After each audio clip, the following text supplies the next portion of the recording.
Happy Friday, everybody. This is JJ from AKUMA Kaizen, and today we're going to be discussing ranges. And ranges is something that we discuss also in the AKSEPT Evolution training method, which is a training method that I developed for the martial arts, taking the best practices of just all different aspects of martial arts and threw that into how we can apply that in a universal manner.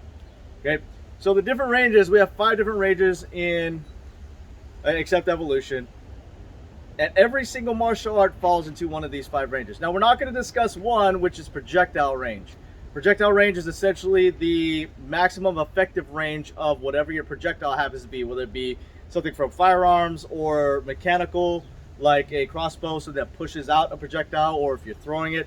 All those ranges can change. It's a whole other discussion. We're not going to discuss that. So we're going to discuss 4 of them, and those 4 are going to be long range, medium range, short range, and close range. Now, the way we define this in AKSEPT Evolution is we have different delimiters to go from one to the other. And those delimiters change from a personal point of view. So we don't take a range like, hey, what may be long range or medium range for your opponent is not going to be the same, may not necessarily be the same medium range for me.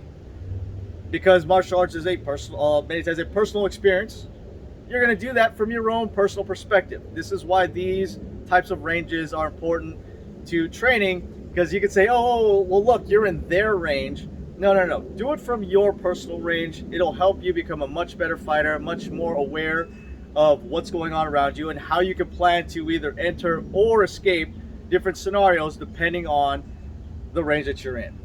Okay? So, starting with the long range. The way we define the long range is the longest weapons, and just quick note, we are going to be using our fists. It's not necessarily the longest weapon, I know, because you can kick, and usually your kicks are much longer than your reach for that, but we're just doing this for demonstration purposes. The longest weapons for the long range, go ahead and extend. Long range is our longest weapons cannot touch. This is kind of like your safe zone. If there's no projectiles involved, nobody can hit you, swing, and do whatever they want. No contact. Okay? The delimiter for this range, for long range going into medium range, is actually our longest weapons can make contact with each other. Okay? Long range, medium range. Can attack the limbs coming through, but where that delimiter changes to go in the short range is really important. So the medium range goes all the way from we can touch weapons just before we hit the short range delimiter, which is their longest weapon can now hit your head or your torso. Okay? So you can kind of see where these different types of movements, going from here, going to inside, going to here, right? The closer you actually get to somebody, it's the faster these delimiters start getting, or the faster these delimiters can transition from one to another. But from outside to inside is much more dangerous. This is the most aggressive range here. This is where most people fight, throwing haymakers or whatever they're throwing to hit somebody at a longer, it seems like it's a longer range, but this is the short range. They're trying to get to that short range section. Okay. Now, between the short range and the close range, it is a very small difference. However, this is where elbows and knees can be thrown. All right. The reason why I made this differentiation between the short range and the close range is you fight differently from close range to short range. Hand up. All right. Boxing out here, where they don't throw elbows, is much different than Muay Thai throwing in elbows at close range, right? Boxing might throw hooks or uppercuts close here, where Muay Thai will go elbows and knees. Okay, this is again why we just differentiate between the short range and the close range. All right, so those are the 4 different ranges and their delimiters. Now, as I mentioned before, these all come from your own personal point of view. Ranges go from your point of view and how far out those weapons go and get close to you.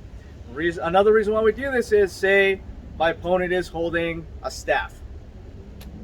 All right, my close range is not gonna, or my short range is not gonna be the same as her short range. Because holding that staff out here, that staff can hit me here, but I'm from her perspective still in the medium range. Right here, she's in short range for me. Okay, but from her perspective, I'm in the medium range. Right? This is why it's important to take it from a personal point of view. Okay, I'm gonna keep saying that over and over again because everyone is different. They have different lengths of their extremities. They work with different weapons, and all those kind of change for that. So between all those four, you can create strategies on how to enter or escape, or to mitigate which ways you can move, what techniques, what types of techniques you can use, right?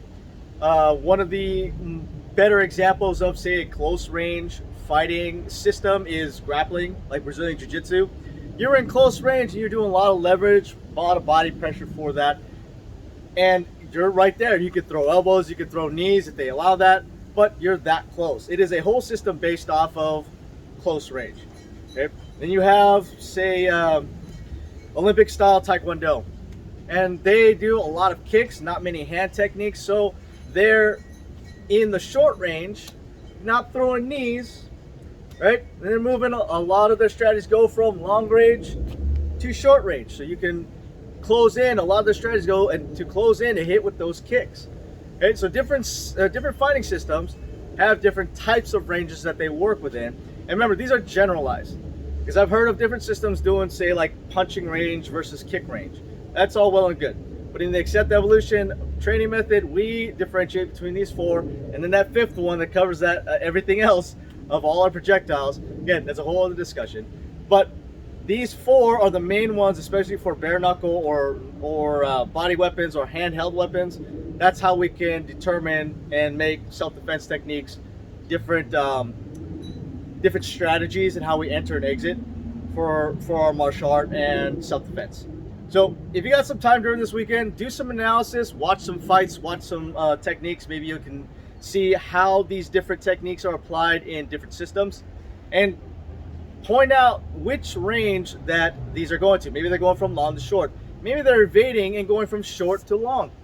Oh no, just get used to seeing where these ranges are, where the delimiters are, if you were the one fighting in the defensive person's point of view, or the offensive person's point of view, trying to close those ranges, right? Very, very important, taking that time to analyze. It's another advanced technique for you on your martial arts journey. And hopefully you guys take that time this weekend. Have a great weekend, take some time to recover, and we will see you next week.